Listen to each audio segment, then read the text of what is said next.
மாண்புமிகு பேரவை தலைவர் அவர்களே, இன்று நடைபெறுகிற விவாதம் மின்சார வாரியத்தின் நிதிநிலை அறிக்கை மீதானதாகும்.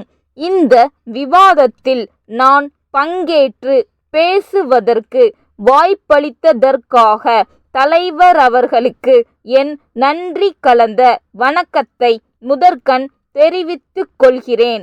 மின்சார வாரியம் நல்ல முறையில் பணியாற்றி வருவதற்கு காரணமாயிருக்கிற மாண்புமிகு அமைச்சர் அவர்களையும் அந்த துறையில் பணியாற்றி வரும் பணியாளர்களையும் நான் பாராட்ட கடமைப்பட்டிருக்கிறேன் என்பதை கூறிக்கொள்ள விரும்புகிறேன்.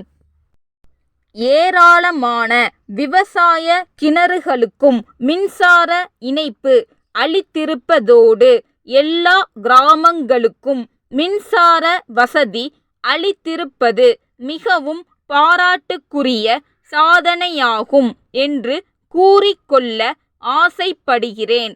மின்சார இணைப்பு இல்லாத கிராமமே இல்லை என்கிற அளவிற்கு மின்சார விநியோகத்தை விரிவுபடுத்துகிற அதே நேரத்தில் தெரு விளக்குகளுக்கு செலவாகிற மின்சாரத்திற்கு ஊராட்சி, நகராட்சி போன்ற உள்ளாட்சி அமைப்புகளால் கட்டணத்தை கட்ட முடியாமல் போய்விடுகிறது என்பதை மனதிற்கொண்டு உள்ளாட்சிகளுக்கு சேர வேண்டிய அரசு நிதிகளிலிருந்து நேரடியாக மின் கட்டணத்தை கழித்து கொள்ளும் முறையை அரசு பின்பற்றுகிறது.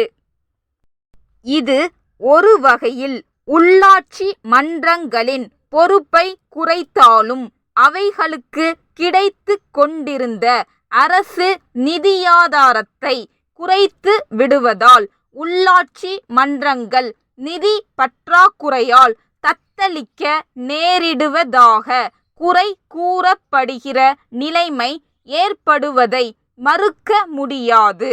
நான் சொல்லிக் கொள்ள விரும்புவதெல்லாம் இது ஒன்றுதான். தெரு விளக்குகளுக்கு எடுத்து கொள்ளப்படும் மின் சக்திக்கான கட்டணத்தை அரசே ஏற்றுக்கொண்டு உள்ளாட்சி மன்றங்களின் நிதி பற்றாக்குறையை ஓரளவுக்காவது ஈடுகட்ட வழிவகை காண வேண்டுமென்று இந்த அரசை வேண்டி விரும்பி கேட்டுக்கொள்கிறேன்.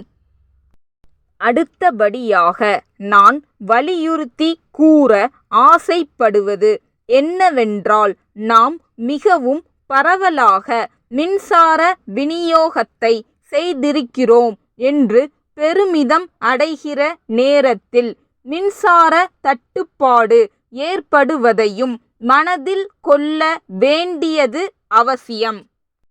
உற்பத்தியாகிற மின் சக்தியை விட அதிகமான தேவை ஏற்படும்போது பற்றாக்குறை ஏற்படத்தான் செய்யும். அப்படிப்பட்ட நிலை உண்டாகிற சமயத்தில் மின்சார உற்பத்தியை பெருக்கக்கூடிய வகையில் புதிய மின் உற்பத்தி திட்டங்களை உடனுக்குடன் வகுத்து விரைவில் நிறைவேற்ற வேண்டும் என்று எடுத்து கூற பெரிதும் விளைகிறேன். மழையை நம்பி இருக்கும் புனல் மின்சாரத்தையும் நிலக்கரியை நம்பி இருக்கும் அனல் மின்சாரத்தையும் பெரிய அளவில் சார்ந்திருக்காமல் சூரிய ஒளியிலிருந்தும் காற்றாலைகளிலிருந்தும் மின்சார சக்தியை உற்பத்தி செய்ய மேலும் அதிகமான அளவில் முயற்சி மேற்கொள்ள வேண்டியது அத்தியாவசியமானதாகும் என்பதை இந்த நேரத்தில் குறிப்பிட்டு கூற பிரியப்படுகிறேன். இதனால் ஏற்படுகிற நிதி சுமையை காட்டிலும் மின் பற்றாக்குறையால் ஏற்படுகிற கஷ்ட நஷ்டம் அதிகம் என்பதை மறக்க கூடாதென்று சொல்லிக்கொள்ள விரும்புகிறேன். இந்த விவாதத்தில் பேச வாய்ப்பு அளித்ததற்கு மிக்க நன்றி. மதுரை வட்டாட்சியர், மதுரை மாவட்ட ஆட்சியருக்கு எழுதும் கடிதம்.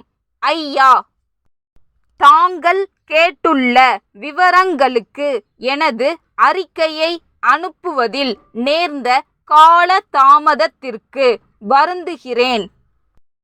இடையில் தேர்தல் பணிகள் வந்து விட்டதால் தேவையான தகவல்களை பெற இயலாமல் போனதுதான் தாமதத்திற்கான காரணம். குறிப்பிட்ட பகுதியில் சற்றேறக்குறைய 100 குடும்பத்தினர் பல ஆண்டு காலமாக குடியிருந்து வருகிறார்கள்.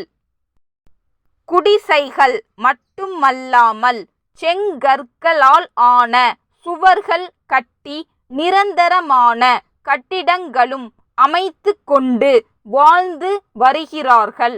அவர்கள் தங்களுக்கு பட்டா வழங்க வேண்டுமென்று பல முறை கோரிக்கை வைத்துள்ளதாக தெரிகிறது. தங்கள் கட்டிடங்களுக்கு மின் இணைப்பும் பெற்று இருக்கிறார்கள். உணவு வழங்கல் துறை வழங்கும் உணவு பங்கீட்டு அட்டையும் பெற்றிருக்கிறார்கள். அரசு புறம்போக்கு நிலம் என்பதாலும் வேறு எந்த உபயோகத்திற்கும் இந்த நிலம் தேவை இருக்காது என்பதாலும் அவர்களுக்கு பட்டா வழங்குவதற்கான ஆணை கோரி அரசுக்கு தேவையான கருத்துரு அனுப்பலாம். அரசிடமிருந்து ஆணை பெறப்பட்ட பின்னர் பட்டா வழங்குவதில் சிக்கல் எதுவும் ஏற்படாது என நான் உறுதியாக கூறுகின்றேன். தங்கள் நம்பிக்கையுள்ள